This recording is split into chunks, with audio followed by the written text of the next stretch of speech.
Hey guys, welcome back to Auto Repair guys. Thank you guys for watching and subscribing to the channel. Today will be super helpful video guys if you have a BMW 3 Series and you need to remove and replace camshaft sprocket gear guys, intake or exhaust camshaft sprocket gear. Stay with us, we will explain how to do that. That's what they look like guys. Okay, it's very complicated procedure. We'll demonstrate on BMW F30 F31 F34 generation, and some of those guys are affected by a problem that can cost you $5,000 to $10,000 guys, so make sure to stay until the end and we're going to explain about that as we go. Guys, let me tell you a little bit about us. If you need to buy any parts, tools, new sprocket gears, anything guys, new timing chain kit that we're using, check out the link in the description of the video below and you can see where we get all our tools and parts from for a really good price, quick shipping as well. Number two, every single car we get at the shop we make at least 200 to 300 free repair videos, but specifically on this generation BMW we will have guys more than 500 videos. Why we do that? Pretty simple. Our mission at the shop is to save you as much money as we can. All we need guys in return, please subscribe to the channel and like the video, that way we can keep providing this free information to you. So that being said, let me explain what we have here guys. Okay, this is it here. This is the engine taken apart. Now in order guys to remove camshaft sprocket gears guys, okay, that's for the intake. You can see it says intake. On this one says exhaust. Okay, you can see exhaust intake, and they have different part numbers as well. Okay, on the intake you can see the part number, okay, and on the exhaust is the one right here. Now you will guys need to remove your timing chain completely. That's for the N20 and N26 engine, otherwise you will not be able to replace it, but it will work on multiple BMWs like that. You have to do the whole timing chain disassembly.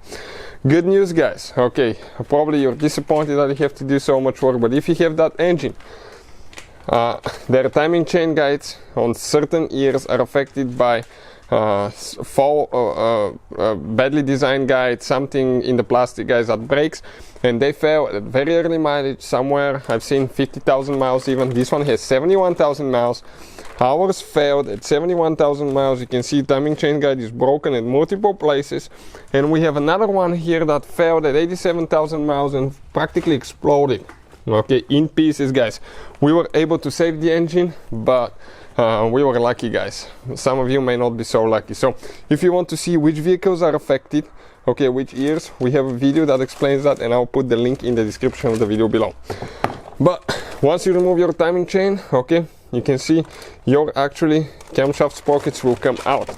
But at that point guys, okay, they're known also as VANOS sprockets, but if you want to see the complete video how to remove them with the timing chain and everything, we do have the video on the channel, and I will put the link in the description of the video below how to do that guys. It could be different for an all-wheel drive system if you have all-wheel drive BMW, or front-wheel drive rear-wheel drive BMW. We have the videos for both and we're going to explain what the difference is. Okay, we have the videos and I will put the link in the description of the video below. But it does take quite a bit of work, be prepared. It takes some special tools, I will list those as well. You need a tool for the camshaft sprockets, to hold the camshaft, a special tool to align the sprockets. You need a tool for the TDC pin, you need flywheel holder tool, and you need a tool for the oil pump alignment as well. So quite a bit of work, and we just got the whole chain kit here as well to update everything as we go. So hopefully guys you will find the information helpful. Now let us know if you have any questions. Thank you for watching and see you guys next time.